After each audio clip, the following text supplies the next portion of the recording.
quote this on me. There is no way the Orioles or Red Sox make the playoffs this season. There's no way. There's no way.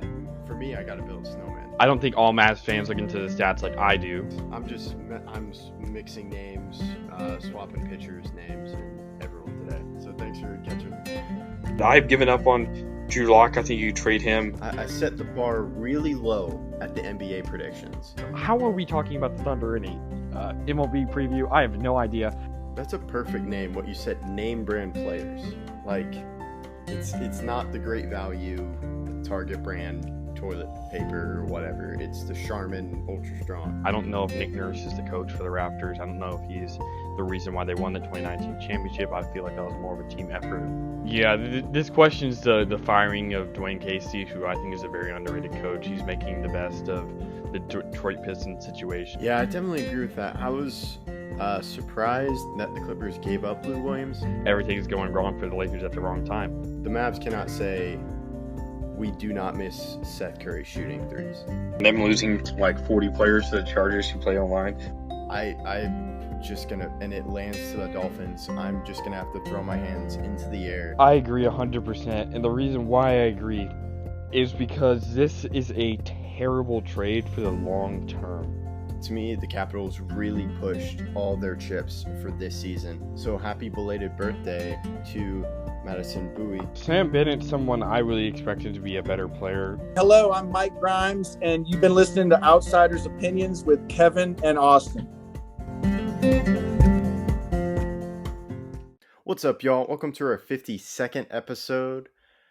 Today we will be talking about the NBA Power Rankings. Also, make sure to check out our new interview with Jeff Allen, who played guard in the NFL for 8 seasons with the Chiefs and the Texans. Also, previous guest that we had on for an interview was Taylor Hearn, and on May 6th, Taylor Hearn earned his first career MLB win in the Minnesota Twins game where the Rangers won 4-3, and it was a game that went 10 innings. You can't just say the one that the Rangers won because they're on a hot streak, but I digress. Let's get to some NBA Power Rankings. I'll let Austin start it off. Yeah, so at number 30 and the NBA Power Rankings of this season, that's been a crazy one and hectic throughout.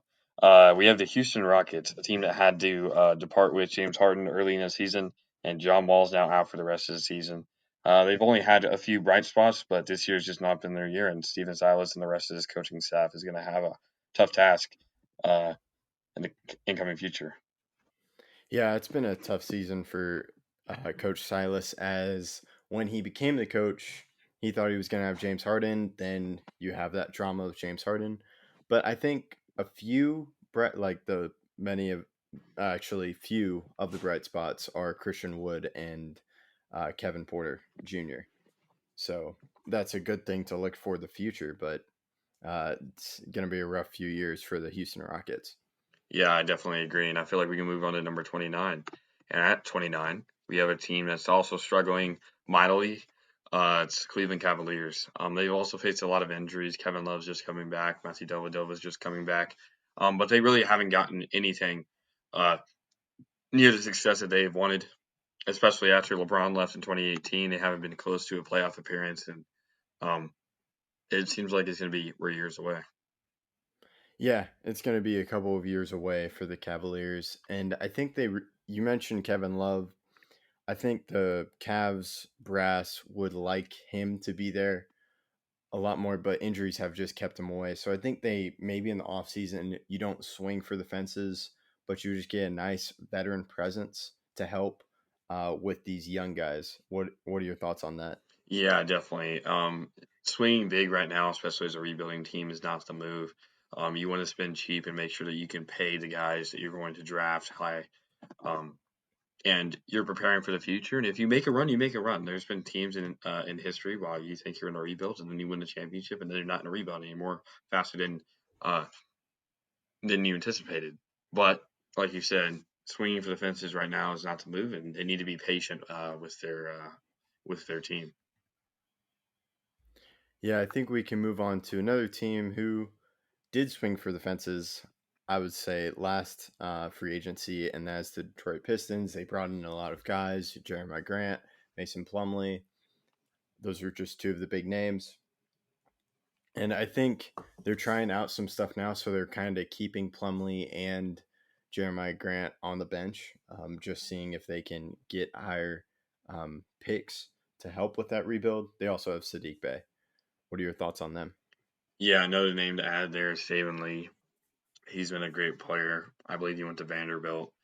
He's played well this season as a point guard for them. Sekou Doumbouya has not played as well as I would have hoped, and he's definitely going to need some improvement. But they have a young team, and I definitely anticipate for them to have a brighter future than some of these other teams below them. The Pistons made the playoffs last in 2018 with Blake Griffin in his prime. It was the tail end of that. And it's going to be a minute before they get back into the groove, but at least they started things off right with making good picks, getting quality players, and right now they're just trying to get a higher draft pick. Yeah, and now we move to the next team, the Thunder, and of course they have plenty of picks and took some time for them to figure out how to tank, but now they're figuring it out. It's a great future ahead of them. They also have some nice. They got Lou Dort, I think, and Shaggy Gilgeous Alexander. So that's just a couple, but they have plenty of picks in case they want to trade up for someone or just draft all those guys. What are your opinions? Yeah, so I don't even see this as tanking. I see this as trading all your good players away, so only players that are left are not that great. It's different when you're the Pistons and are sitting everybody, and you really can't. And you're forcing yourself to lose. But right now, Al Horford decided that he doesn't want to play anymore for the Thunder this season. He's anticipating a trade and helping himself stay healthy. But the Thunder have traded all their good players that are older, and right now they just have Shai, Moses Brown, Lou Dort, Darius Bosley, and those that are only really true great players. Poku's played amazing, but these are young guys who don't know how to win yet. But once they get some more players around them and they can use those picks to acquire those players, I definitely feel like they're going to be, like I said multiple times now on this channel, is that I definitely see them winning the most championships out of any team in the 20s. So we'll see if that comes into fruition. Yes, we will see. And team that is they are entering another rebuild as he traded away Aaron Gordon, Vucevic, and got a lot of picks there. Fournier. Yeah, Fournier. That's what I couldn't think of. Thanks. So they traded him away, and that's the Magic.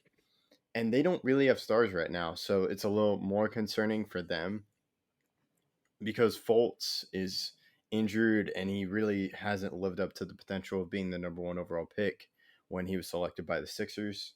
What are your thoughts? Yeah, it's sad to see him, the injury situation he's been in for his entire career. He's never really had a full season of health, and that definitely shows that when you're drafting a player, you have to take their health into consideration. Like you said, the Magic really don't have any star players. Their only hope is really Jonathan Isaac right now. I feel like he has the potential to do that, but it's going to be a minute before they can see what he can do on the basketball court again because of his injuries. They're a very injury-prone team, and their best players continually get hurt.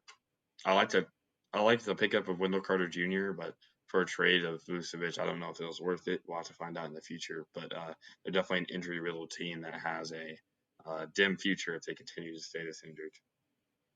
Yeah, and they're going to have to hit on those picks that they got for Vucevic, even though it wasn't a lot. Now we move to the Bulls, who received Vucevic from the Magic. It hasn't gone. They haven't got the immediate returns that they wanted from Vucevic. Adding Vucevic to combining him with Zach LaVine. But I think it takes time. We're seeing this with the Timberwolves, who I definitely had high hopes for. I just feel Zach LaVine has to learn with Vucevic, and Vucevic also has to learn with Zach LaVine. What are your thoughts? Yeah, I mean, they never played with another star player before. Zach LaVine's never had another second-hand man that's on the same tier as him, and neither has Vucevic in Orlando, and they're going to have to learn how to play together. Another thing that has to happen is their young guys around them, like Kobe White, are going to have to step up. Lauri Markkanen's not really filling his role on the team, and he may get traded. But it's going to take a while for them to get it going if the merge between Vucevic and Zach LaVine does not happen soon. They need to know who's going to take the last shot, who's going to have the ball more in their hands, and who's going to be the real leader of this team, because it's hard to lead the team with two alphas. So I have to see in the future how that works, but they're going to have a full off season to get all these things settled out. So I definitely anticipate them to be much better next season if they can. Yeah, it's also they may try to get some guys to fill in to add Vucevic as role players, because in the Bulls game last night, even though I believe they did beat the Celtics, um, they had Daniel Theis and Vucevic, which was an interesting combination in the front court. So because I feel Theis could be like a backup center, so if they can get a smaller guy, maybe they're looking for Markkanen if he develops, or they just may bring in someone else. As you mentioned, Markkanen could get traded. What are your Yeah, thoughts on that? an interesting thing would be happening is if they drafted Luka Garza out of Iowa, drafted Kevin O'Banner out of Oral Roberts. Those are two guys that I believe could be stretch fours. Luka Garza is kind of on the taller side, but you can play him as a stretch four. And Kevin O'Banner is 6'8", 6'9", and definitely could be a stretch four when you need the buckets. I think those would be interesting options, and if both of them are available there at the end of the second round, I would not be surprised if they took them, and I definitely would think it would be a bad pick. Yeah, those are some definitely interesting, intriguing prospects to look out if you're a Bulls fan. Now we move on to the Timberwolves, who I mentioned. I had high hopes for them. If you don't know what I'm talking about, please don't check the way too early predictions in the NBA. We're going to have to revisit those, so you'll learn about why I'm a little upset with the Timberwolves. Anthony Edwards has started to catch on a little bit, but D'Lo just got back from an injury, and then Cat. So that trio is still having to figure it out. And you have any D'Lo and Cat never figured out how to play with each other. So now it's just difficult adding in a third piece, even though they are great players. It's just how can they work well together? Yeah, it's definitely a good point that you brought up that they really haven't had time together because of injury. Anthony Edwards, as you said, has really picked it up, and he's definitely having a better end stretch than he had at the beginning of the season. But I don't know what's really wrong with this team because they have talent, and I see it. Anthony Edwards is a great player, so is D'Lo. I still see potential in Jarrett Culver and Josh Okogie. And Jalen Noel can score the ball pretty efficiently. And obviously they have Cat, who's one top 5 center in the league. Um, I think it's really a coaching issue. And as long as they can stay healthy, I see no reason why this team in the future cannot be a playoff team. I just see too many star caliber players for them not to be able to make it. Yeah, that's very true. I hope they make the playoffs, even though they're not going to do it this year. Now we head to a team in the West who's really good when they play the Mavs, and that, of course, at number 23 is the Sacramento Kings. Um, De'Aaron Fox, that's a good player for them. Buddy Hield, it's just there's no consistent players because I believe De'Aaron Fox is struggling with some injuries, and then Buddy Hield has some on and off nights. Hassan Whiteside is a guy this is where he's trying to rebound from his past few seasons. What are your thoughts on the Kings right now? Yeah, so the Kings have really struggled at the beginning of the season, and I really blame Luke Walton for that. They have a lot of young players that I believe can really excel in this league, but injuries have really hindered them. De'Aaron Fox recently has also been hurt. Same with Marvin Bagley and some of their other young players. Buddy Hield played amazing in their last game, and that's why the last game that happened before this video was supposed to go out when they beat the Pacers. 103-94. But they also beat the Mavs. They swept the Mavs 3-0 this year. They had some great games, but they just need to keep it up. They have no consistency. They've had a recent 5-game win streak, but they also lost by almost 50 to the Jazz. And it's just consistency is what you need to make the playoffs. If you can consistently win games, I know that seems cliche, but that's how you make the playoffs in advance. And right now, I don't feel like Luke Walton is the right coach for that. And I feel like they definitely need to make a move soon before De'Aaron Fox and Buddy Hield avoid stop growing as players. Yeah, I think Luke Walton is a guy that they might get rid of this offseason, just because you mentioned De'Aaron Fox and Buddy Hield running out of time for their development.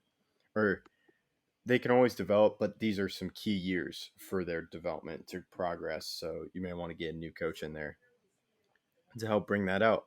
Now we go to the Raptors, who we you've talked about Nick Nurse and how he may not be the right fit for the Raptors. And one player that sticks out to me is we saw him make that jump. He won Most Improved Player, and that was Pascal Siakam.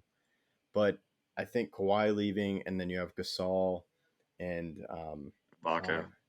Ibaka. Gosh, I keep forgetting. I rattle off two names and then I forget the third guy. But so Siakam has definitely felt more of the attention on him, and that's something we haven't seen.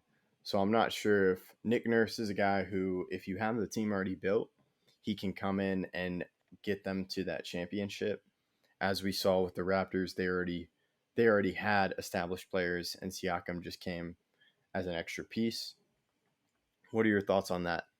Yeah, Nick Nurse gives me that Ty Lue vibe where he needs a team set out for him for any success to be possible. Uh, I feel like those coaches are in the same boat. They can win when they have the pieces. However, they cannot develop the pieces while they're there. Um, and I mean, those coaches are the ones that are going to win championships sometimes, but I don't really see them as all-time greats for that reason. If you look at coaches like Greg Popovich, they were with Tim Duncan when he was with Tim Duncan when he was a rookie, and all these players were young, and he's developed them into tremendous players, and that's really the most impressive part. He's also done it while winning championships. But back to the Raptors, yeah, they traded Norman Powell, also another key part of that championship roster. The only people really left are Pascal, Kyle Lowry, and Fred VanVleet that are major impactful players on that team.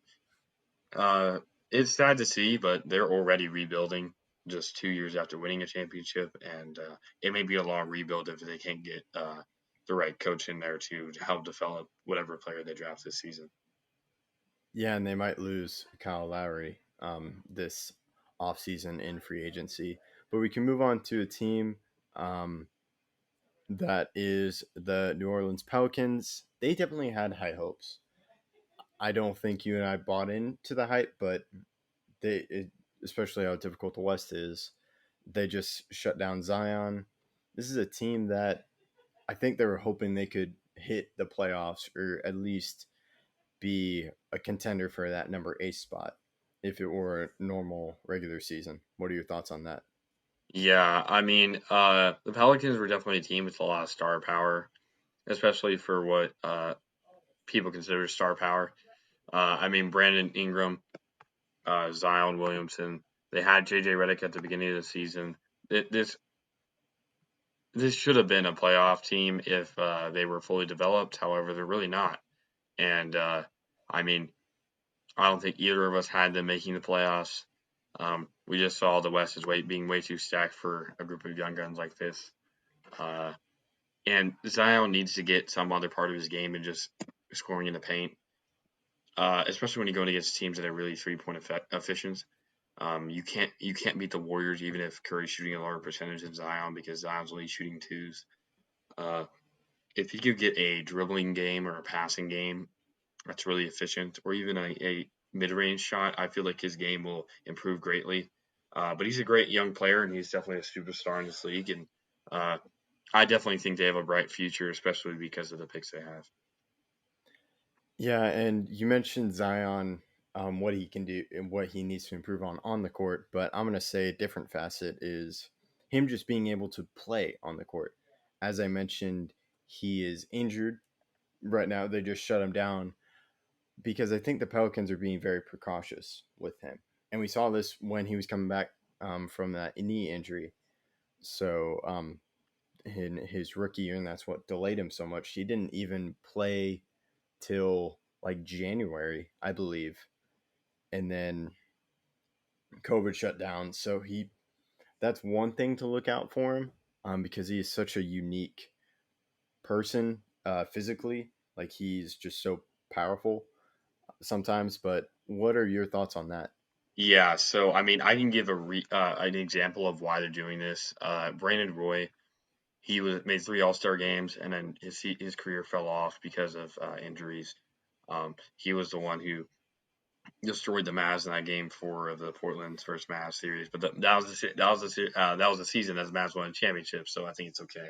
Then he came back. He was out for a season, came back for 5 games with the Timberwolves, and his career ended. Greg Oden also had a similar career with injuries. They really want to make sure that he's not one of those really sad stories of one of the greatest players to set foot on a basketball court and then not be able to uh, have a long career. Zion's one of the best players in this game, and if he needs extra rest so that he can stay on the court for more games and be there in the playoffs, then that's what they're going to have to do.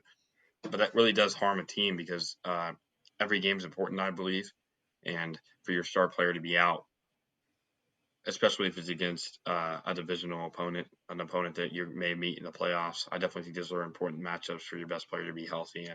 And while it is a precautionary move, it's important for them to get this settled out, and whether that takes him to get extra work on this summer to make sure he can stay healthy, or whatever needs to happen. But for them to be a successful team in this league, Zion's going to have to be on the court. Yeah, that's well said. Now we go to the Spurs. We mentioned Greg Popovich, such a great coach. The Spurs, they started off really well. They were playing really well, even without LaMarcus Aldridge. So when LaMarcus Aldridge left and then retired, um, I was a little shocked that the Spurs have kind of fallen. But I think they are still eligible for the play-in tournament. I'm Yeah, double they are checking that still the right. 10 seed. They are still the 10 seed. So they just make it, which is a scary thought because we've mentioned how great of a coach Greg Popovich is, and this team was playing really well earlier. So if they can sneak into that play-in tournament, you mentioned this when they were playing really well and people weren't really talking about them. They are definitely an underrated threat now, and which is why some players like Luka and LeBron are worried about the play-in tournament because that means a team that normally would be out of it in the Spurs can make it and they could go on a crazy run. What are your Yeah, thoughts on that? yeah. Just a short little tangent. I'm kind of annoyed that LeBron in late March, was like, we need to have the play-in tournament. It's a great thing for basketball. And then when his team's up for the play-in tournament, he's like, I hate this. Whoever needs to do it needs to be fired. Just keep it opinion. If you think it's bad, say it's bad. If you think it's good, say it's good. Just don't change it when you get pushed to the play-in tournament. Um, I know he's been hurt, and it's definitely not his fault he's playing in the play-in, as I do not believe the Lakers would be in this situation if he was healthy for the entire season. However, it's still how the league works this year, and they're going to be there. Back on the Spurs, like you said, Greg Popovich is one of the greatest coaches ever, and for him to be there in the playoffs is a scary sight. He knows how to will his team to be ready for any situation in the playoffs. He's seen everything the game has to offer, and DeMar DeRozan's an underrated player in this league, and he's made it far in the playoffs before. He's been to an Eastern Conference Final in 2016 against LeBron. And Patty Mills has won a championship before, so they have players who've done it before. So I definitely believe that they have a chance, and I wouldn't count them out. However, we have them here because of how they're playing. They're not playing as good as they should, and I definitely anticipate them to be, if they stay like this, they may be out in the first game of the play-in, as that's how it works. Yeah, very good points. I think the play-in tournament, to kind of go back to your tangent, is I think it's a good thing for this season because we've had some trouble, and it's kind of made some teams who's faced COVID kind of equals the playing field. And I don't think it should be a thing in the future, but it's also brought some extra focus to the teams at the bottom who I don't think would get this much focus if it were the normal regular season because they're like, oh, they're probably going to face this team and get rolled out. But now teams are actually trying to move up so they don't have to play extra games. Like you're seeing this with the Trailblazers and the Mavs. So I think it's a good thing for this season. I don't think it should happen next season when everything is back to normal, hopefully. But I think we can move on to the next team now, of course, is the Pacers. I really like what the Pacers did in that trade when Harden went to the Nets and they traded away Karis LeVert. And the Pacers got rid of Oladipo, who had trouble staying on the court. So LeVert, even though he did have trouble with that kidney, it's good to have him back. And I think he's definitely a good player that the Pacers can move on, because I think LeVert filled in sometimes for the Nets last season, and I was shocked that the Nets got rid of him. What are your thoughts on the Pacers? Yeah, so I think you kind of jumbled your words because you worried me for a bit. I thought you said that the Pacers had traded away Karras. I'm like, no, they did not trade away Karras. They got Karras. But yeah, um, they've struggled against the Wizards, which is really their main worry right now because they just passed them to be the 9 seed. Well, the Wizards just passed them so they could be the 9 seed. And the Pacers may have to face either the Wizards or the Hornets in the first round at one of their two buildings, and that could be worrisome for them. They're not playing the best right now. Like I said, they've lost 2 games recently to the Wizards, and it's important for them to realize that this is not the time to be losing. Yeah, it's very true. Pacers also might be a team looking for a point guard, and I think with a point guard, even though I don't think he's going to leave Dallas, but I'm going to say Jalen Brunson. That's a player they might swing for, and they could definitely overpay him. And the Mavs are like, we can't do it, even though I doubt that situation could happen, because you do believe point guard is a position that they could upgrade in the offseason. Yeah, I no doubt. I definitely believe point guard is the most important position. Also, center. I feel like they can move on from Miles Turner. While Miles Turner is a great shot blocker, I feel like he has. There's more to desire when it comes to overall defense and the ability to score efficiently and consistently. So I definitely believe that they will make a move either to acquire a center or a point guard. But yeah, if Jalen Brunson's at the table, I definitely don't doubt that they will be interested in his abilities.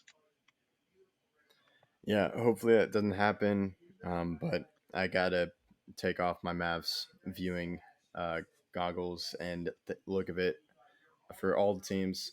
But now we go to the Hornets, who you mentioned that the Pacers may be playing in the play-in tournament. The Hornets have struggled with some injuries. LaMelo Ball is coming back. I believe Gordon Hayward's also out. They also just lost Miles Bridges. But if Hayward can come back and LaMelo Ball, there it is, got the name right this time, gets back into form, I think they could be a tough team for the Pacers and the Wizards. I'm not sure if they can go that far just because of the injuries that they have sustained, but they can make a little noise in the playoffs. What are your thoughts? Yeah. So they are going to. They just lost today to the Pelicans, 102-100. And if they're not careful, they played the Wizards the last game of the season, and they're only 1 game above them. So if they're not careful, they move down to the 9 seed, and where if they lose their first game, they're out. Injuries are definitely the reason why they're here, and COVID hasn't helped with that. And but I if they can get completely healthy, they're definitely a dangerous team that I believe could do a lot in the playoffs. Now we go to the next team is the Warriors, who they just don't have the supporting cast. Um, they have Draymond Green, they have Steph Curry, but that is everyone else. Wiseman had some trouble right now, but everyone else kind of up in the air. What are your thoughts on them right now? Yeah, and Kelly Oubre's been out with injury. Andrew Wiggins hasn't played his best. And they're definitely going to need some. They're going to need some help if they want to get back. And that answer is Clay. For next season, I definitely had them going far. Clay can stay healthy, but he's proven to be an injury-prone player over these past 2 seasons, which is really not what he was remembered for during his prime. I definitely anticipate for them to be a team that's a hard out. That is a hard out during the playoffs this year, as I do believe that they will make the play-in, and they will most likely beat whatever team is the 10 seed. However, it's important for them to take the load off Curry's back.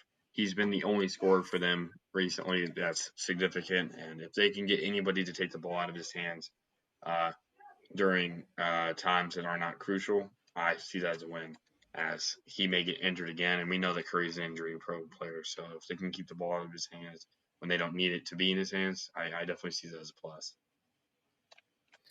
Yeah, some good points. I think we can move on to the next team. That, of course, is the Wizards.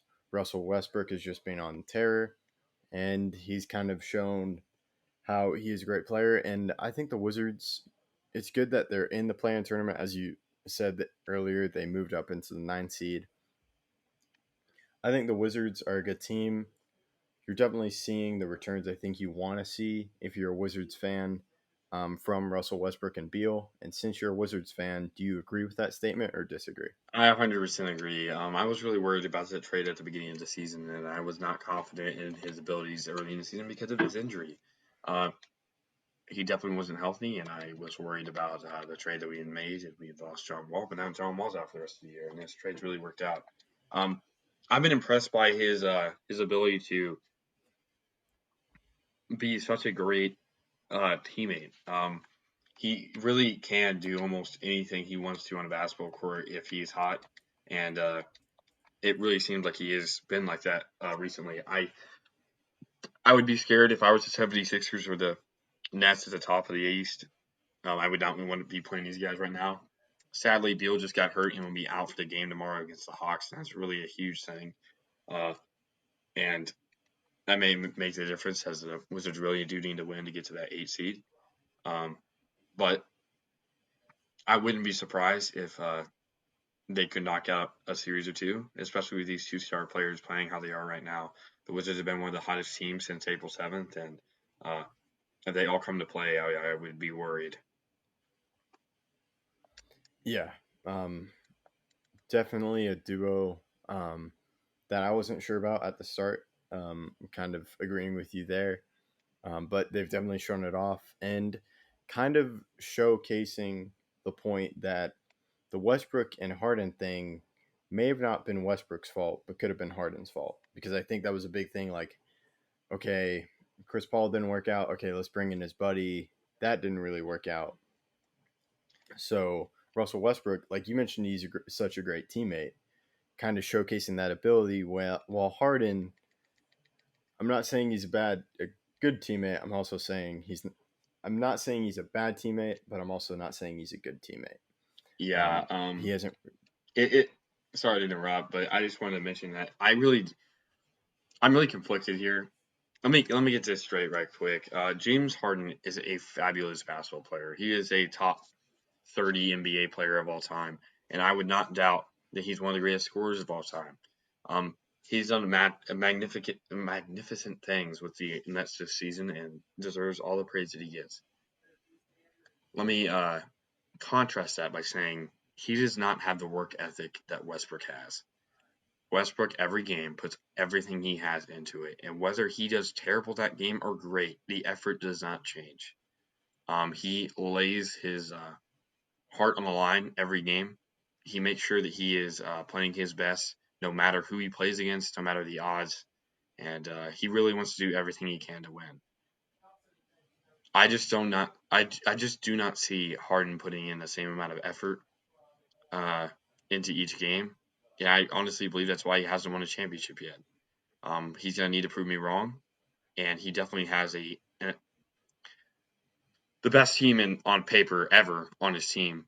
The Nets are the best team on paper ever, and if they don't win a championship, I think that really tarnishes the legacy of James Harden as a player, because he just couldn't do it no matter who he played with. And that's the Kevin Durant argument too. Kevin Durant needs to win a real championship too. He's played with some of the greatest players of all time, like Curry, like Clay, like Draymond. He's played with multiple Hall of Famers, and he's struggled in those series sometimes. When he doesn't have to be the only scorer on a team, it always helps, and that's why I think like Dirk's 1 ring equals more than Durant's 2, and the fact that Harden has none when he's played with Chris Paul, Dwight Howard, Russell Westbrook, now Kevin Durant, now Kyrie Irving. He's played with so many of these Hall of Fame level players that it doesn't make any sense why he can't win a championship, and I definitely think this is an important year to prove everybody wrong. Yeah, you mentioned Kevin Durant and James Harden. Kevin Durant did win a championship, but he had such a great stack team. James Harden hasn't had that. Can't you argue the same thing about Kyrie Irving? Like, he won the championship with LeBron, but LeBron was the main guy of that. Kyrie Irving hit the shot. I think the game winning shot, if I'm correct, in Game 7. Yeah, But he wanted to go out on his own, and he forced his way out of Cleveland. But then he goes to Boston, and that team does better without him than with him. Now he goes to the Nets, so that big three is looking to prove like we can win a championship together. But the problem is with Harden, can he settle away his ego? Like, and I think with Kevin Durant and Kyrie Irving, like, it's, to me, it's such a volatile situation. How can they work together to get a championship? Do you agree with that point on Kyrie Irving? yeah. We all know how KD acts. And yes, I agree with your point on Kyrie Irving. He's definitely a player and needs to prove it in his own right. But KD, we know how he acts. He gets offended easily. Um, and if Harden or Kyrie calls him out on something, if he has a bad game, I'm curious to see how he reacts. Because if we remember that when he was with the Warriors, that kind of destroyed the relationship. When they were together, you could see. I don't know if he wanted to be there, and that was the year that they lost the championship, and he got hurt, and I don't know what happened if he stayed healthy, but KD doesn't like to be talked bad about, even when sometimes everybody deserves just like, hey, bro, you're not playing well. Give other people a chance. I don't know if KD really likes that talk, and I'm really interested to see how this is going to work in the playoffs. As while on paper, and I definitely believe they will win a championship, just because when you add that many great players to a team, it's impossible for me to see they don't win a championship. But I just can't see how they don't. And if they don't, it destroys all three of their careers on an all-time list. Do you agree with that? Yeah, I definitely agree with that. Some excellent points. I got a little lost. I'm like, what team are we on again? And it was the Wizards. And I was like, how do we get here? Oh, yeah, we talked about that. But excellent points. I think it was a conversation that we needed to have, and we'll definitely expand on it in the future. And now we have the Memphis Grizzlies at number 15, a team that is um, in the play-in tournament, even though they have some tough competition in the Warriors and the Spurs just based on their pedigree. The Grizzlies have some stars, but I think it's still taking that time for John Morant to fully develop. And it's definitely good to get him that exposure in the play-in tournament. What are your thoughts? Yeah, definitely. Between experience, the Lakers, Spurs, and Warriors, all right there, all have championship members on their team. The Grizzlies do not. Um, they don't really have that championship pedigree. They don't have people on that team that have won a championship, I don't believe, or at least no significant members of the team. And they're a young team. Jaren Jackson Jr. has been a revelation since he come back from injury, and it's definitely going to be he's an essential part of their success. What do you think about that? Yeah, he was definitely a sad player for them, a key player until he went down, but great to see him coming back. And I think they have a nice young core, just taking more time to develop, as we're seeing this thing with the Mavs. That core has been together for a long time, even though I think Luka has made bigger strides than John Morant. But I think it's still a good thing for the Grizzlies to focus on each other, and it's good to get that exposure in the playoffs. But I think we can, yeah. Yeah, I was just You saying, want to yeah, say something? 100% agree. It's important to have a consistent core around you. Same thing with young quarterbacks in the NFL. You want to have consistent players around you. You want to get that bond with the players that you play with every game. Uh, so it's essential for every player in the league that they get some consistency around them. That's the only way you're going to make the playoffs. Yeah, excellent point. And to win a championship, not only do you need great players on the court, but you need good chemistry, which takes time to develop. But now we can move on to 14, which is the Celtics, who Jason Tatum had a magnificent game where he tied Larry Bird's record. But then he falls flat against the Bulls, where he was like 1 for 10. So just more consistency. And this is a team I talked about with Kyrie Irving. They did better without Kyrie Irving. So you bring in Kemba, but then you lose Hayward.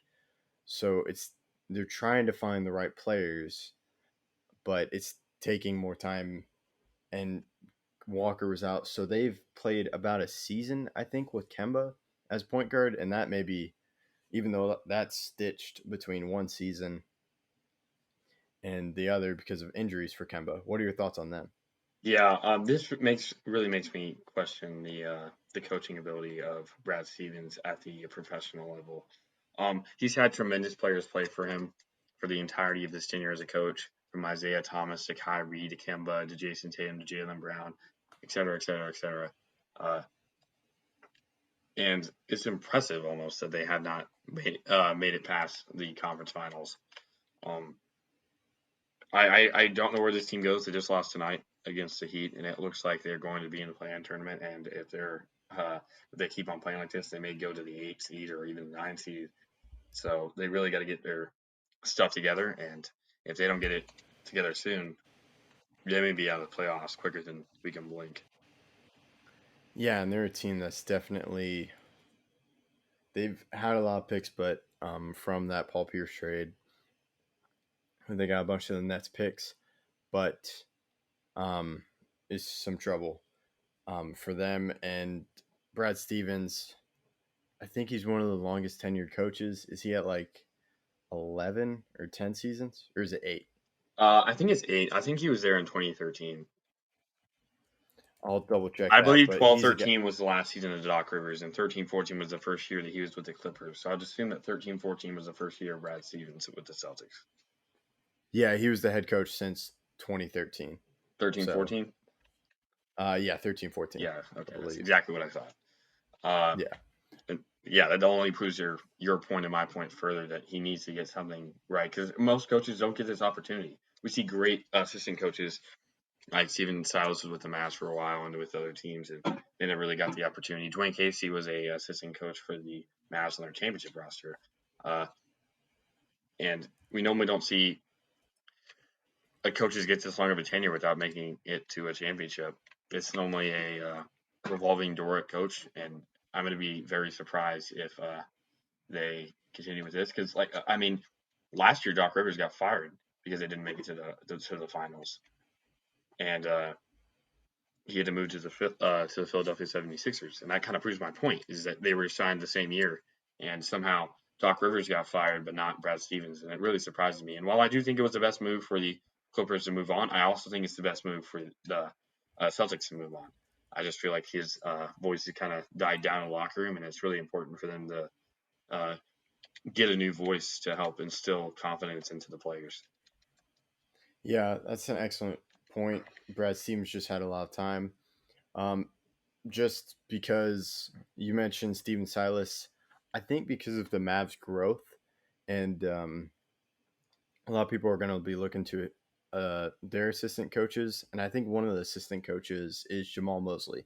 He's a guy who did really well against the Knicks. I believe he held them under 100 when he had to fill in for Rick Carlisle because of COVID issues. So I'm wondering if that's a team. They saw how he's been a main guy for the defensive focus from the Mavs that started to kick off earlier. So I think that's a guy teams may look out for. But Brad Stevens is definitely may have a few more games left as the Boston's head coach. But I think we can move on to the Lakers, who injuries. We mentioned LeBron, mentioned Anthony Davis. And with LeBron out, you got to lean on Anthony Davis, but he's still trouble. And one key contributor is Dennis Schroeder, a guy that won Sixth Man of the Year last year. No, he was runner-up to Sixth Man of the Year. He should have been Sixth Man of the Year. Let's be honest. In my opinion, he should have been Sixth Man of the Year. So I don't blame you getting that wrong. Yeah, but such a great contributor, and him going down really hurts when LeBron and AD are kind of on shaky footing. So definitely not looking well for the Lakers, and that's why we have them so low, because injuries and they don't have that chemistry together because everyone's getting off the court. So it's getting tough to push it all together when you're going to try to make that run. Yeah, definitely. They may be looking for a new trainer after this season because their health issues have been noted. Let's be honest. When was LeBron ever been injured like this before? The first year with the Lakers, he had a major injury, and he's really never had a major injury in seasons that weren't this one, or the other ones with the Lakers. Every other team he's played with, he has never had the opportunity to, or never had the travesty to have injuries make his season a lost cause. But I mean, this has happened now multiple times with the Lakers, and I definitely think they need to move on from whoever is the trainer on that team. Yeah, so if you're a trainer looking for an NBA job, make sure to hit up the Lakers, as Austin said. And I don't think we've seen this much from LeBron. That could be a little hint of Father Time coming up. Now, a team that LeBron used to play for is the Miami Heat. The Miami Heat is just they're coming down from that great high they had when they made it all the way to the finals last year. But it's a team. Oladipo, I think, they try to out Oladipo, and Oladipo's on and off the court. But maybe they can make another run in the playoffs, but they're just not playing well right now. So we have them at 12. What are your thoughts on them? Yeah, so I mean, it's just been an interesting season for the Heat. As in the beginning, they really were bad. They were 13th or 14th in the conference, and they were really showing little signs of getting any better. But they've improved, and it looks like they are going to get the 6th seed, which will help them avoid the play-in tournament and guarantee them to at least have 4 games in their season. But it's important for them to understand that Jimmy Butler is not a young player anymore. He was drafted, I think, in 2010 or 2011, and it's going to be essential for them to. I think it was 2011, if you're going to check that up. But it's going to be essential for them to start getting their stuff together. Tyler Hero has not played as well as you would have liked, and I haven't really seen the growth I want to see from Duncan Robinson and other players on their team. So, what do you think about that? Yeah, excellent point. And Jimmy Butler was drafted in 2011. Do you want to guess the pick? 30? Yes, is correct. Nice. So you're right again there. That's definitely true about Jimmy Butler. He is no longer a younger player, and younger players have to make some strides. One guy is Tyler Hero, who people had a lot of hype heading into the season around him. But I think we can move on from the Heat and go to the Hawks. The Hawks are a team that have some young core players. They got Trae Young, you got Reddish, you have Capella, which I think was a good pickup. They also picked up Lou Williams as they traded away Rajon Rondo, and they got some picks. So a team that is doing is number 5 right now in the East. So definitely a good future. And I don't think Trae Young is ever going to get rid of that notion of Mavs drafted you and they got Luka. And so he's always going to have that hanging over his shoulder. But it's a good thing for the Hawks. I think that was a good move for them looking back on it because they also got other players and more picks. But what are your thoughts on the Hawks right now? Yeah, so the Hawks have had some injury concerns, but I mean, Beal's going to be out for this game against the Hawks, and we'll really see what they're made of. It looks like they're going to be the 5 seed and play the Knicks in the first round, which will be a very interesting series, and I'm excited for that. Trae Young's first playoff experience will be against a very unexperienced team with the Knicks. And it's going to be important for the Hawks, for their development, to get this playoff experience. As we talked about, the Grizzlies haven't gotten that really either. So a lot of young teams are going to get that this season. Yeah, that's very true. And speaking of the Knicks, that's who we have at number 10 as they're the first team as we enter the top 10. Knicks are a team, as you said, intriguing rise definitely wasn't expected. But it's good to see the Knicks. They have RJ Barrett, but they also have some good players. Yeah, have Julius Randle, of course. But they could maybe win a series if they're facing the Hawks in the first round. And who knows? The East, you kind of have some expected heavyweights, but I think a team could cause some trouble, and that team could be the Knicks. What are your thoughts on them? Yeah, the experience of Tom Thibodeau in the playoffs, the experience of Derrick Rose in the playoffs, and the experience of they have home court advantage in their first round, and that could definitely give them confidence heading into whoever they play. Normally just probably the 76ers or whoever the 8 seeds are, I guess. But I mean, the Knicks are a team with great defense, and that always is important during playoff time. If you can shut down your opponent, you can really instill confidence in your team and really make it to where they are really confused and they get out of system and everything. Yeah, that's very good. Now we go to the Trailblazers. You of course have Dame with McCollum and Carmelo for a second season, or about a second season, because he joined in late. But they're a team who I think could cause some trouble, even though center position I think is a tough position that could cause some trouble in the playoffs. What are your thoughts on them? Yeah, so I mean, center is definitely in a position for them to worry about when it comes to the playoffs, as there's going to be some great teams in the West. There's going to be Anthony Davis as they may have to face uh, if they do make it far. I mean, if we look at just the Nuggets, the 6 seed. I mean, the Nuggets are going to be the 3 seed. Right now, the Trailblazers are the 6 seed. You'd have to play them in the first round. That's a tough matchup for the Trailblazers, and I'd be very surprised if the Nuggets don't pull off that series if they can't get their paint defense in order. Yeah, tough facing Jokic, just for anyone, but a team that has center concerns. That's even worse. Now we go to the Mavs. Mavs are starting to put it together defensively, but a key thing is Maxi Kleba's injured. Of course, Chris Stapps, and you kind of need them rounding into form. And Kleba is a guy who's really good at defense and really great at threes. So it's going to be trouble. And then you got Chris Stapps because Luka can't do it on his own. So I think if you have Chris Stapps with Luka and then you got the role players all there, Mavs could definitely cause some trouble in the playoffs. But what are your thoughts on this team? Yeah, so I mean, the Mavs are definitely set up to have a good season in the playoffs if they can get everything together. Like you said, their defense is rounding into form, and Redick is starting to play better. But like you said, he can't.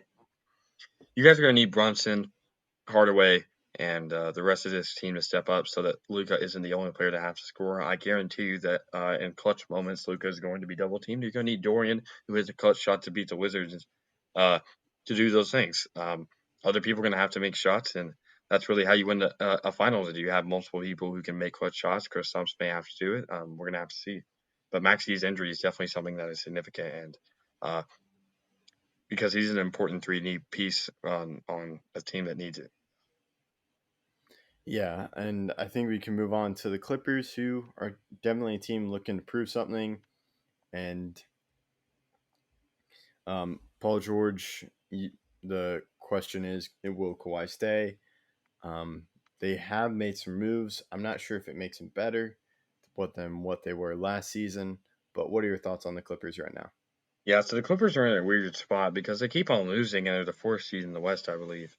And it's important for them to. Oh, I guess they're 3 seed now. I'm just looking at it, but they need to round into form soon. I know they lost today to the Knicks, 106-100, and that's a playoff level opponent, and they're gonna have to get their stuff together. I don't think they do well against great defensive teams, and if they do end up going against a team like the Mavs, who are hot on defense right now, or a team like Denver, whose defense is also improving because they're athletic and young, uh, it's going to be a hard series for them to do.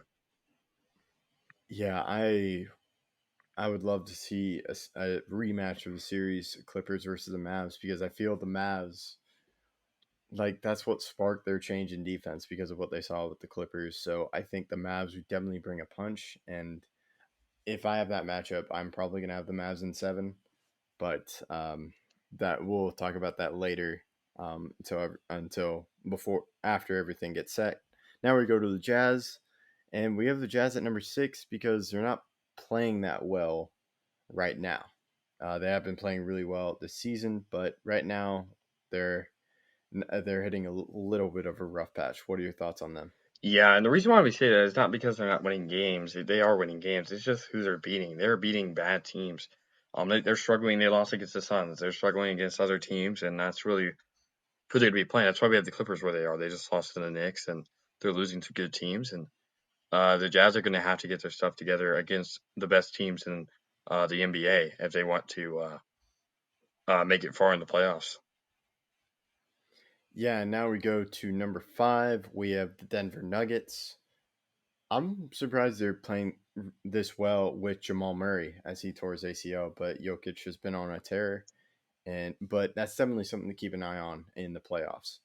Yeah, 100%. This is really what makes Nikola Jokic, in my opinion, the MVP, is the ability for them to stay this hot and this well played and coached and everything while Jamal Murray is out. And the effect that Jokic has on the game and rebounding, scoring, and assisting is cannot be over exaggerated. His impact that he has on the game is definitely the most valuable in the league this season. Austin hinting who his MVP would be in Jokic.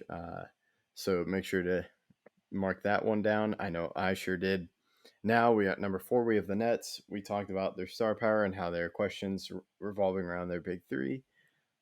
Key thing is you can score a lot of points, but if you're not stopping the other guys from scoring points, it's going to be a difficult play in the playoffs because you mentioned earlier, defense is a big thing in playoffs, and the Nets are trying to prove you wrong, Austin, on that point. What are your thoughts? Yeah, they're really going to have to because a team with great defense can always beat a team with great offense if they're the same caliber.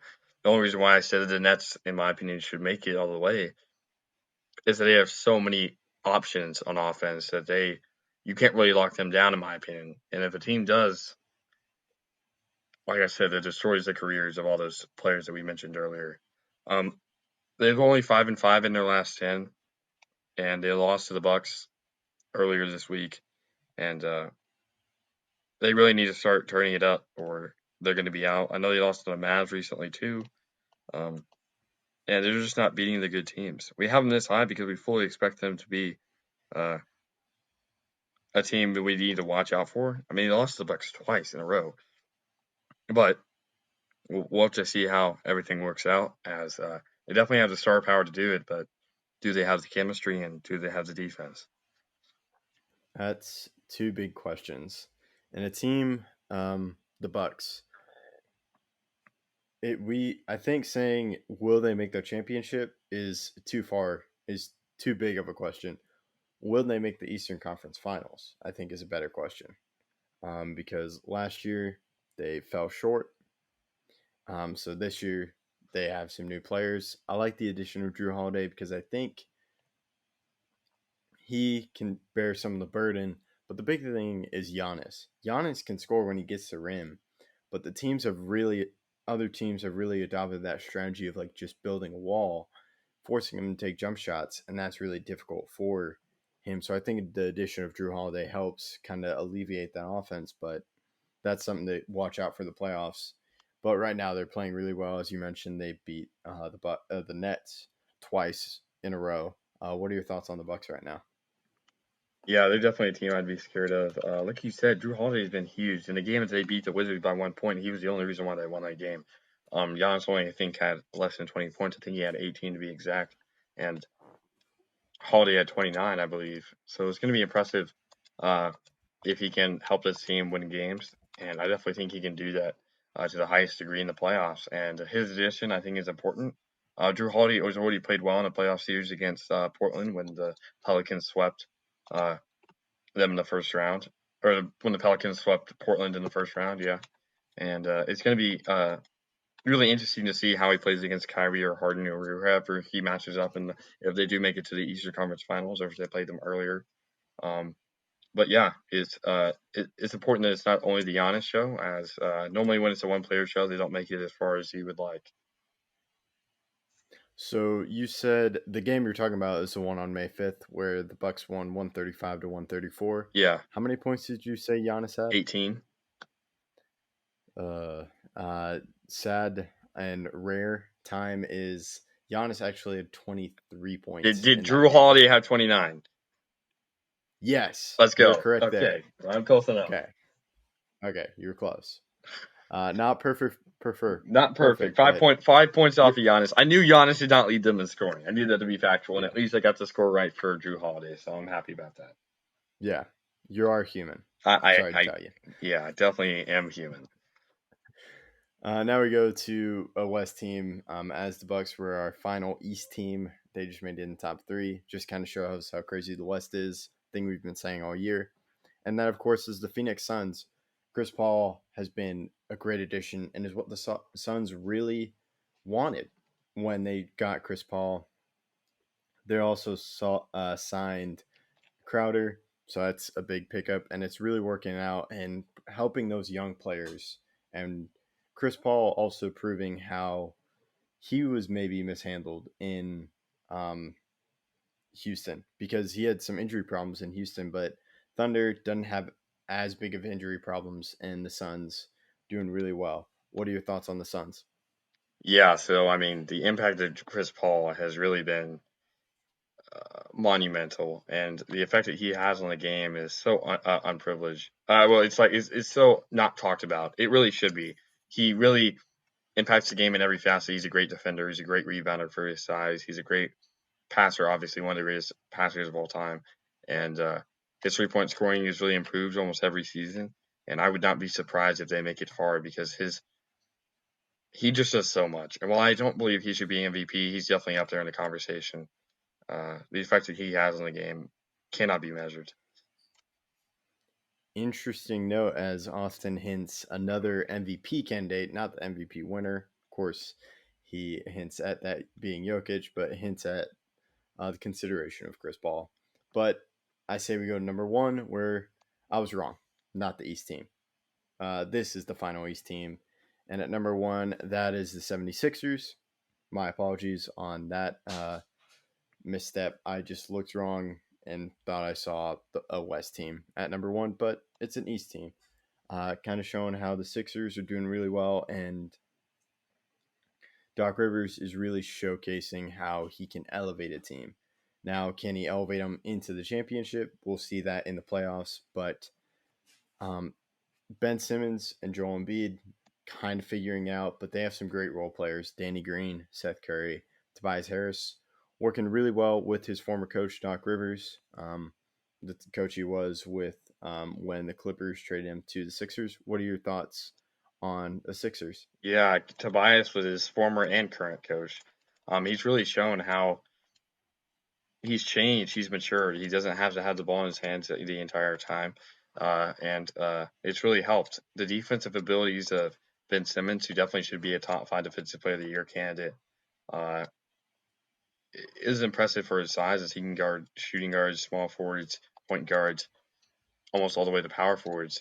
And that really is, like I said, defense is important. And Joel is a great defender of the paint, and it's going to be important for them to continue their defensive success, especially in an Eastern Conference that scores, I think, more points than the Western does. Yeah, some excellent point. So that concludes our pick. That includes our NBA power rankings. Make sure to drop a like. Let us know your thoughts on our picks. The hints from Austin about his MVP candidates and the MVP winner. Also, I mentioned interview. Make sure to check out Jeff Allen, as Jeff Allen also played in the NFL, but he is also an owner with his wife, who Jeff Allen wants to give credit to the people who kind of inspired his wife to make cookies.